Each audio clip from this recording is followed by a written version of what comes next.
Nnameza akpata m enyi, Nnameza akpata m enyi. Nwambe isi n'ịkpata onye, Nwambe isi n'ịkpata onye. Nasi manịnya chebe enyi chebe enyi, ọ dịkasị na-akpata m enyi. Nasi manịnya dube enyi chebe enyi, ọ dịkasị na-akpata m enyi. Akwa enyi ga-abụ isi oche, akwa enyi ga-abụ isi oche. Enyi na-aga na isoghị n'azụ, enyi na-aga na isoghị n'azụ. Nasi manịnya dube enyi chebe enyi, ọ dịgasị na-akpata m enyi. Nasi manịnya dube enyi chebe enyi, ọ dịgasị na-akpata m enyi. Akwa enyi ga-abụ isi oche,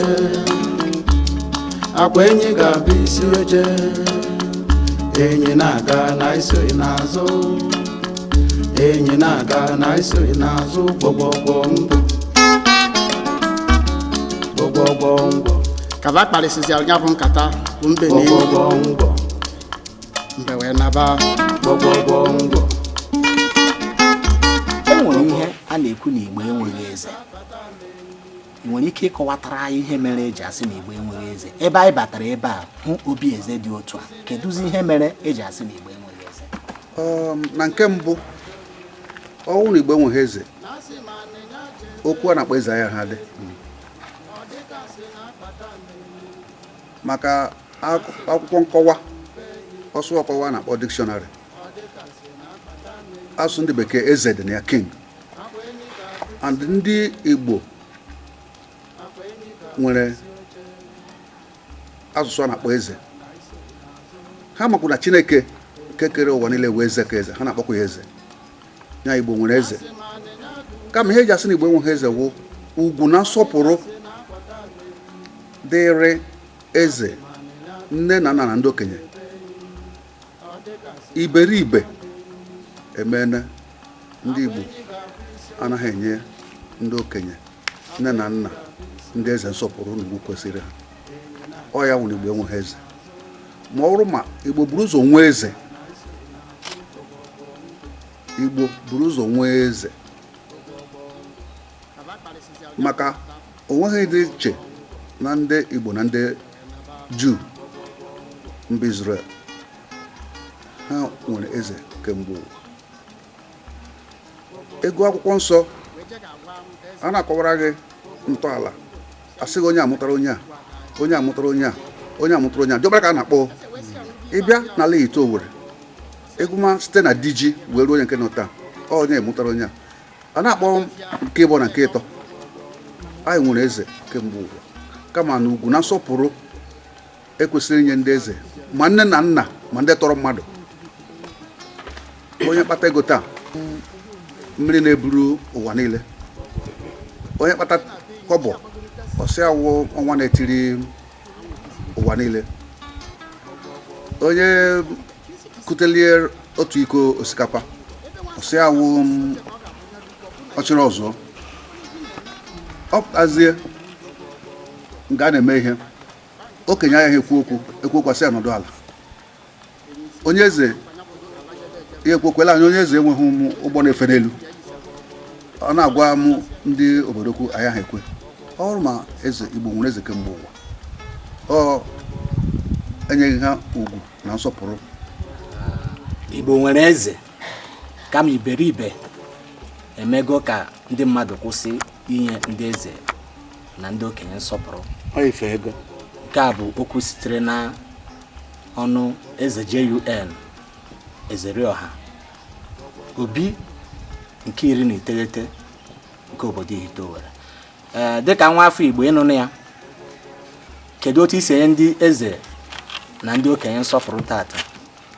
Ụnụ maka ndị ofe mmanụ si ada n'ala ma eze hapụtawa, ụnụ maka ndị ugwu si ada n'ala ma eze hapụtawa. Mana ala Igbo tata, eze na-enweghị ọkụ ọtọ ekele eze, anaghị ahụta ya dịka eze.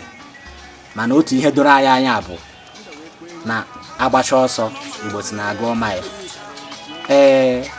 igwe ele ndụmọdụ nwere inye gọọmenti gbasara ndị eze a na-agbachi obi ha je na mereme ndọrọndọrọ ọchịchị ma ọ bụ jewara obodo oyibo enwezi ikpe n'obodo ahụ eze esi ga-ahụzi eze wee si ọ ga-abịa ịgba ọfala ọkwọta ekele eze ihe dịka 50 a na-achụ ya n'azụ. Kedu okwu ị nwere ịgwa gọọmenti na okwu ị nwere ịgwa ndị eze ibe gị ndị a na-aghọtaghị ihe ekwurọkwu uwe ha okwu? Mgbe ndị bekee bịara were ihe gbasara eze ọdịnala nyefee n'aka ndị na-achị obodo, ndị ndọrọndọrọ ọchịchị,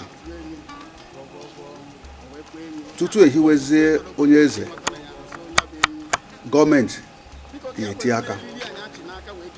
Ọ dịghị mma onye eze na-achị obodo onye eze ọdịnala ịgbachikọrọ obi jewara.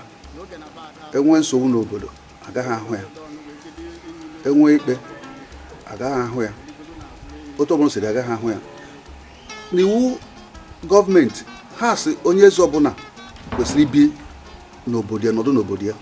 Ya ahụ esi na mba ọzọ na-achị obodo gị, ọ dị na akwụkwọ iwu gọọmenti. Mmụọ ha nwa ka ọ dịrị ileba anya iwu gọọmenti, mara ndị eze ma ha obikwe na be ha, nọdụ n'obi ha wee na-elekwata obodo. Ọ dị adị n'akwụkwọ iwu. Mgbe ụfọdụ aje nzukọ a na-ekwue onye eze iji meri njem kwesịrị ịgwa onye isi ndị lokal gọọmenti ya na-apụ na lokal gọọmenti eje lokal gọọmenti ọzọ. Onye eze chọ ịhapụ Naijiria jee obodo ọzọ, o kwesịrị metụrụ onye isi ndị eze. Ma ọ dịghị etu a, gịnị butere ya? Ọ pụrụ n'ụzọ gburu mkpara. And ebe Imo steeti 647 narị 647 eze ịchịkọ ha adịghị mfe. Eleghị chịkọ narị 647 647 ndị eze n'Imo steeti. Onye na-aka na-achị Imo steeti mgbe ọbụla ya agba mbọ ole o nwere ike, onye isi ndị eze kwuru ole o nwere ike ikwu. Ma ọ bụrụ ma ịkpọ nwa onye eze ọdịnala ikwesịrị ibi n'ọdụ n'obi gị, na-ahụ ndị na-achị, mara mkpa ha. Mgbe ọbụla ha nwee mkpa ilebịa ịdị na-echetara ha na ọ dị mkpa, dịchasị ya mkpa, dị oke mkpa na onye eze ọbụla kwesịrị ibi n'obodo ya were na-achị obodo. Maka obodo Imo steeti ihe na-ekwu ewu nke nọrọ onwe, nke kwụrụ onwe ya, a na-akpọ autonomous. Ihe esiri na be gị jee gwa onye eze ihe ya mee n'obodo ya. Ihe a kpọrọ ya wụ obodo nke kwụrụ onwe ya, ha sị autonomous community.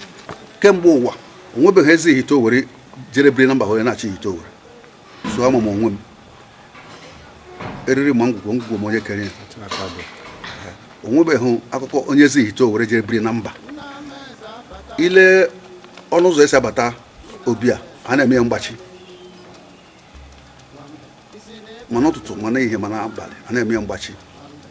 Maka ọ dịrị ndị Ihite Owerri, ọ dịrị ndị ọchasị atọ, ọ dịrị ndị ọsọ. Ndị ọma na-ege ntị, anyị na-ekele unu. Ọ ka bụkwa nnọkọ asụsụ Igbo na-asụ Igbo, ọgbakọ nke na-akwado ọdịnala na asụsụ Igbo. Chọọ anyị n'ihu akwụkwọ. Ọ bụrụ na ị bata n'ihu akwụkwọ nke nwa bekee kpọrọ Facebook, dee nnọkọ asụsụ Igbo, ị ga-enweta anyị. Enweghị ihe ọzọ anyị na-arụ abụghị ime ka asụsụ mụ na gị bụrụ ọkacha ibe, n'ihi na onye na-amaghị asụ asụsụ ya mana ọ ma asụ nke nwa bekee, onye ahụ bụ nnukwute iti, n'ihi na a na-esi n'ụlọ were dịrị mma were pụwa ama. Igwe, ajụjụ ọzọ anyị nwere ịjụ gị ugbu a bụ nke a. Oge anyị na-abịa, anyị hụrụ na Ihite Owerri enweghị ụzọ. Mụnwa bụ dịka onye Ihite Owerri, ahụrụ m na ya enweghị ụzọ. Ka m sikwere na ịghọta, ahụrụ m na ndị eze na-anọghị na ndọrọ ndọrọ ọchịchị ugbu a anaghị anatali gọọmenti ihe, mana agaghị ejini maka ya iwere mabaa na ndọrọ ndọrọ ọchịchị ka gọọmenti wee gee gị ntị.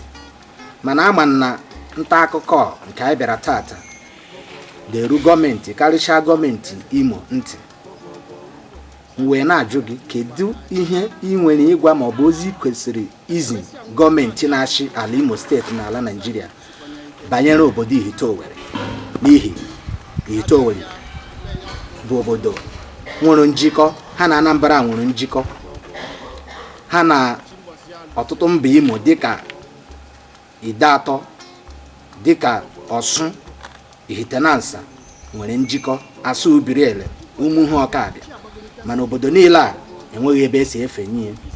Kedu ozi nwere jụrụ ajụjụ onye ọbụla na-ajụ kemgbe isi,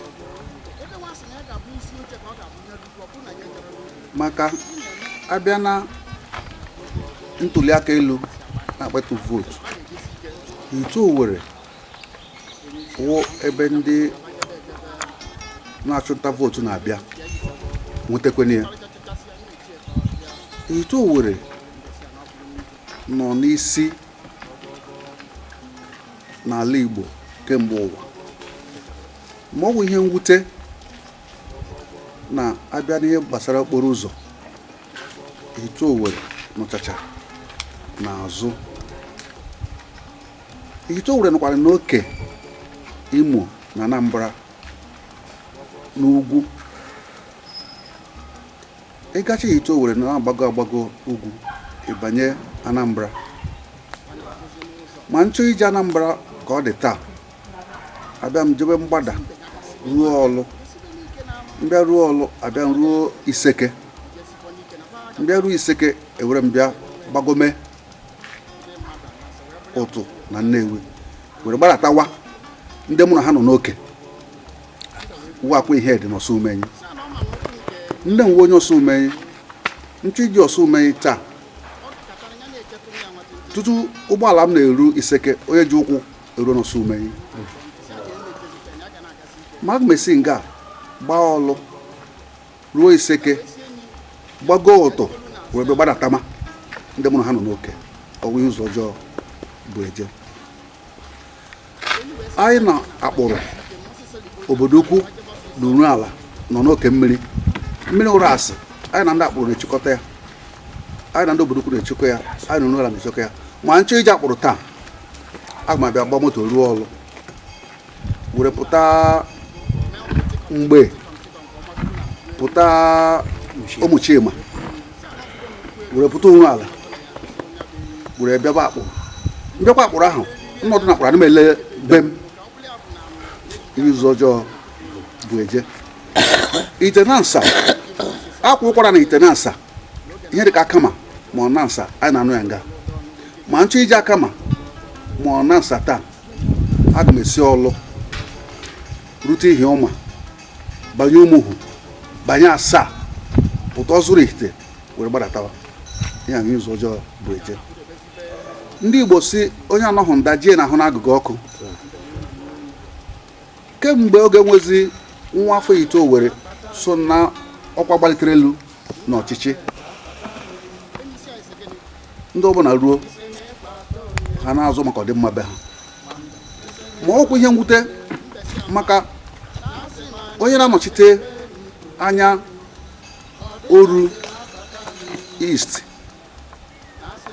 Ọsụ lokal gọọmenti na Ọlụ, mgbe ọbụla ọkwa Ihite Owerri na-atụrụ ha vootu. Ndị na-aga n'ọkwa seneti Ọlụ, Ihite Owerri na-atụkwara ha. Ndị na-eje gọvanọ, Ihite Owerri na-atụkwara ha. Ndị na-eje nnọchite omeiwu nke Imo steeti, Ihite Owerri na-atụrụ ha. Mgbe ọbụla ha bịa nta vootu, ihe izi ya n'ụwa iru a anụcha na m ya, mbe ha na-arụ na m ya. Ka a na-atụcha ihe a, ịkpọzi akara ekwentị ya ahụ dị ya, ọ ihe a na-ahụ kemgbe ise. Ya mana emekọtara ngwa ndị be anyị, so onye ọbụla na-achọ nta vootu bịa nga kwuo okwu ire a, ha tụọ ya okwute. Ekwuru m ya ọsọ ghọọ n'ihe mkparị nke bịa ọsọ ire a anụchana ya. Ma ihe na-agwụ n'ụwụ kwehụrụ ire asị nkwa ịtọ na amụ ifeke, were bata Ihite Owerri gbada akwa ihe ere. Ịgafee ụrụ asị be anyị, banye akwụ ihe dị ihe amụchi anya nyara moto jee ngalaba Anambra ọbụla ị chọrọ isi Ihite Owerri gafee ụras banye akwụ ihe dị ihe amụchi anya gị nyara moto gaa ngalaba Anambra ọbụla ị chọrọ gafe akwụ ihe dị banye Osumenyi Amichi isi ebe ahụ ọ wụrụ Ojoto ha wụrụ Ọka Etiti ya wụrụ Nnewi wụrụ Ọnịcha ebe ọbụla ọ bụrụ na iru a dị mma onwe onye na-esi ihe ara eje Anambra onwe onye na-esi ọlụ tutu na-esi ọlụ eru ihe ara onye si ebe eruo na Nnewi onye si ọlụ pụta ihe ọma ọgba eruru obibi Ihite Owerri akwa ihe dị Osumenyi Amichi tutu onye na-eji moto esi ọlụ eru ihe ara onye si ebe eruo na Nnewi anyị amazi asụsụ anyị eji yọọ ndị na-achị achị anyị ama ụdị anyị si rịọ ha maka iro ihe jikọ steeti na ọnụ ụlọ ndị ọchịchị etiti nwee anyị ayọkọtara ha ekwekọta anyị nkwa nwanne nwoke ụmụnne ndị bịara abịa ọnwụ na o nwere ndị enyere anyị aka gwatụ ndị ọchịchị ma nke steeti ma federal ma ndị a na-akpọ FEMA ma ndị na-anọchite anya anyị n'ụlọ omeiwu dị iche akwụkwọ ha ma ebere ha arụ iro a ha ya hụ ya bara onye ọbụla uru ọwụsọ ndị Ihite Owerri anyị ka nọkwa n'obi eze igwe JUN Ezerioha obi nke 19 igwe nke 4 na obodo Ihite Owerri ọ ka bụkwa the palace of the ancient kingdom of Ihite Owerri n'olu ndị iti ka anyị nọ ọ ka bụkwa Maazị Henry Ifeanyi Mmadụeke onye isi gburugburu nke ọgbakọ na-akwalite asụsụ Igbo bụ nnọkọ asụsụ Igbo na-asụ Igbo ka ụnụ ka na-anụ olu ya anyị ji ohere a na-akpọ gọọmenti nke elu na gọọmenti nke nta karịchaa ndị niile na-anọchite anya ngalaba ọlụ ka ha gbatara Ihite Owerri ọsọ enyemaka.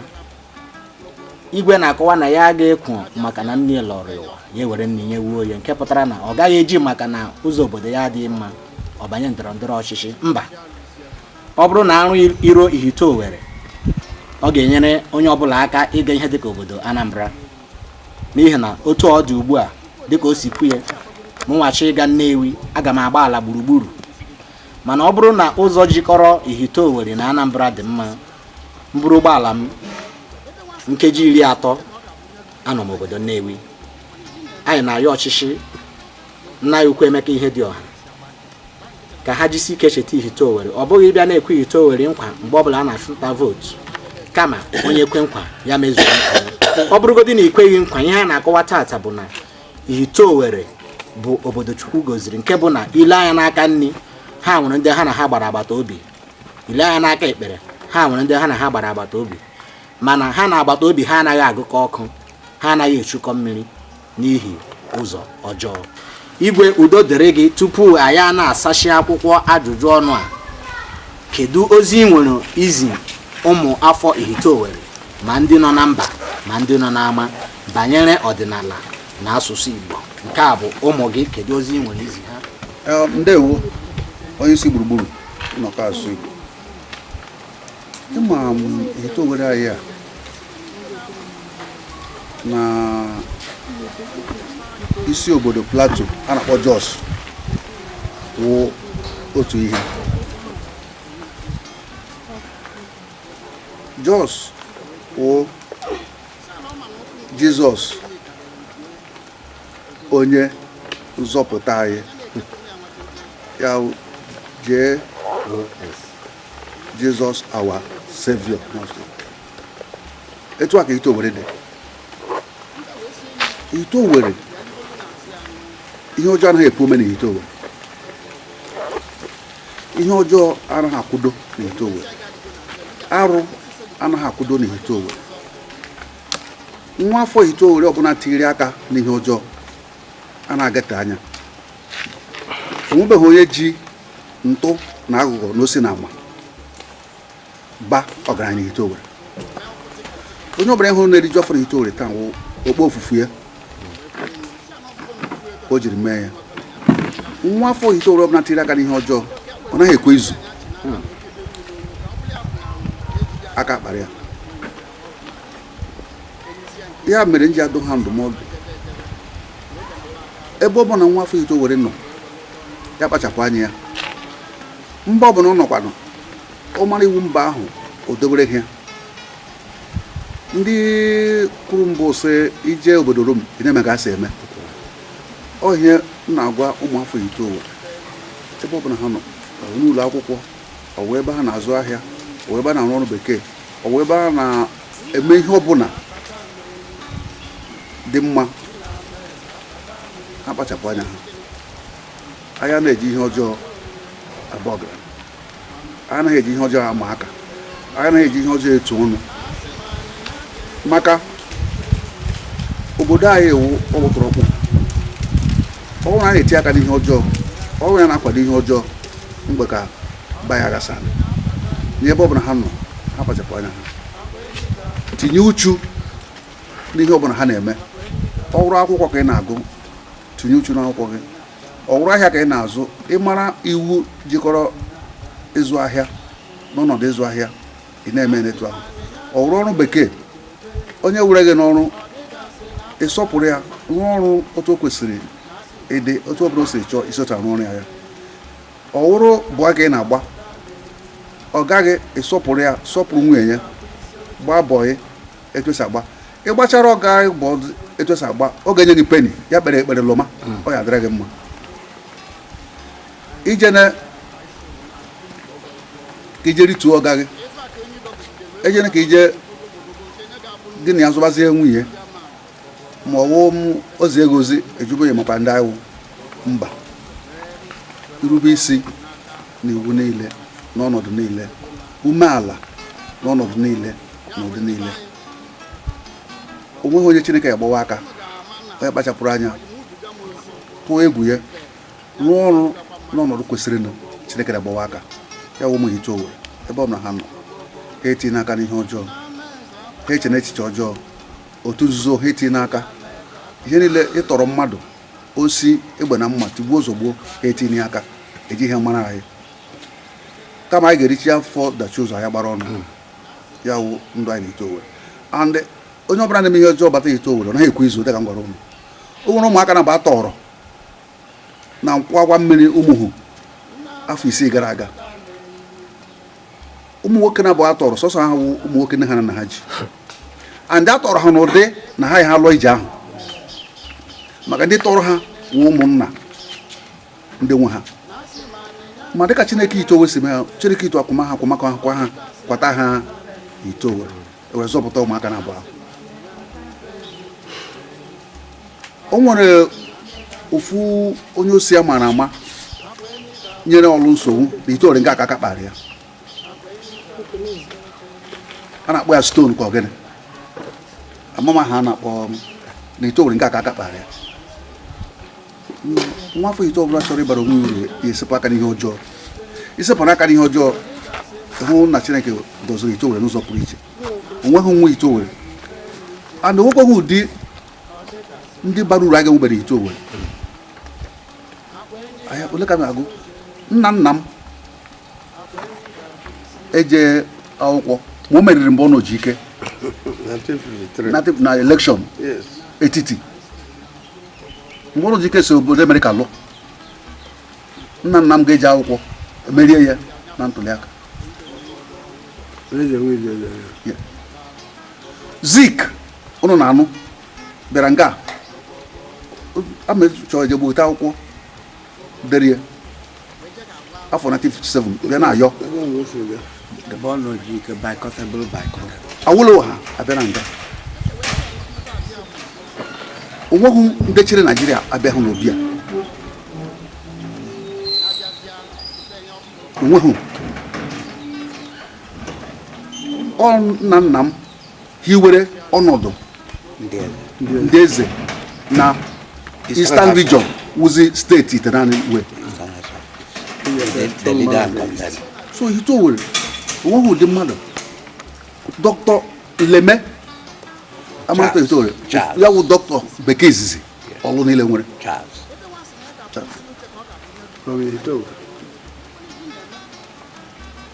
Chief Samson bịa na-emejuru Okuruọha onye isi lokal gọọmenti mgbe ọlụ ochie awụ nke ọhụrụ a na-agụ ọnụ research and production about anyị nwere ọchịagha rịtara ya retire emejuru Lordry mbe wee wenye onu